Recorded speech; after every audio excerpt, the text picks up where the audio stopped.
So I'm here at Hangar 7 with Bob Tucker over there, just looking after the door. And I brought Justin Taylan from Pacific Rex here and invited Alan Graham along. So they're over here having a bit of a chat. If we have time, yeah.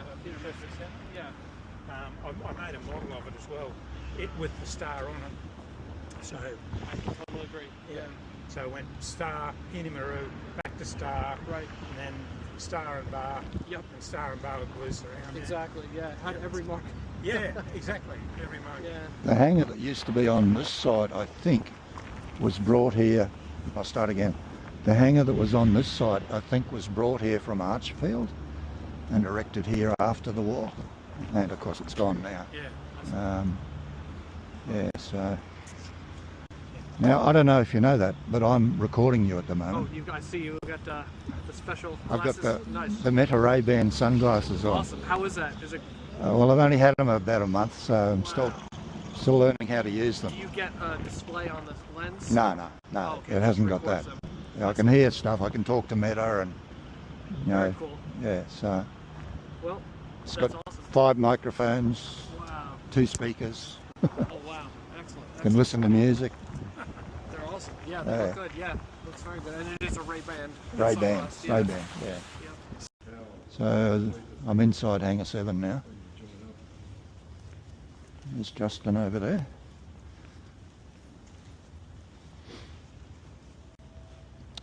Now these bollards here surround a weighbridge that was there from World War II.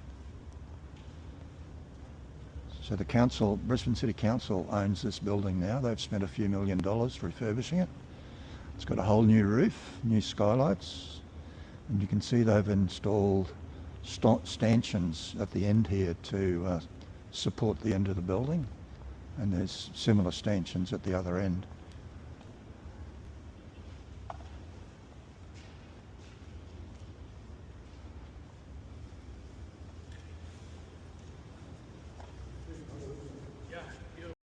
Fighter group, which was fighter group 345 or 345th fighter group. As I said, that was all P-47s, and they also had the 475th fighter group, which was Lightnings, the P-38s.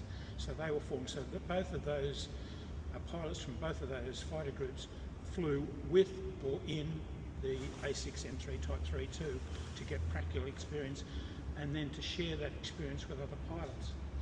One of the pilots was from the who flew a P-47 out of the 345th was Charles Whistler, and also with the flights that occurred north here in Brisbane, there were 2 RAAF fighter pilots.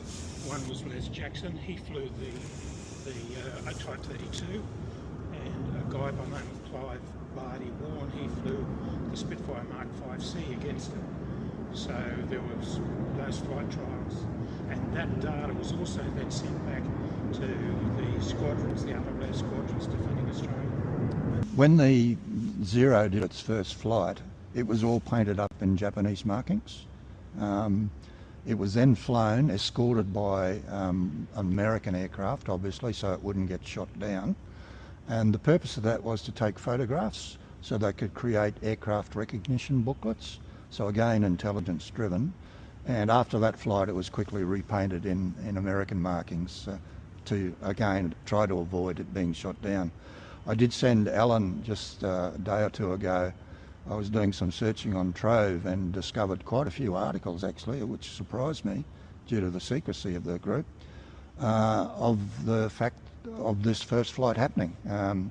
There's a lot of articles saying, Japanese Zero took off from Eagle Farm on this date. I can't remember the date, but yeah, it was a bit surprising to see all those articles. So in other words, the public, at least in the newspapers, they were aware. Yeah. And they were calling it a Zero, even though it was very secret work. They didn't talk about Hangar 7 or ATAIU, but they did declare that there was a Japanese Zero, had been flown from Eagle Farm. Well, public reports were going to the police. Oh yeah, I bet. Right. Every time it flew, the phones rang everywhere. All the kids who are aviation geeks would have identified it for sure. At the time, there would have been a lot of knowledge also around hearing American aircraft and the engines from American aircraft. But the A6M3, that particular Japanese engine, had a very unique sound. It sounded a bit like a chaff cutter. So if you were into aviation or hearing all the other aircraft flying around, which was coming from the assembly and trialling of the aircraft here at Eagle Farm, when they heard a different engine, they would have immediately have looked up and gone, hang on, that sounds different. And then, if, as Peter was saying, if it was our aviation geeks, they would have been saying, hang on, that profile is different as well. Yeah.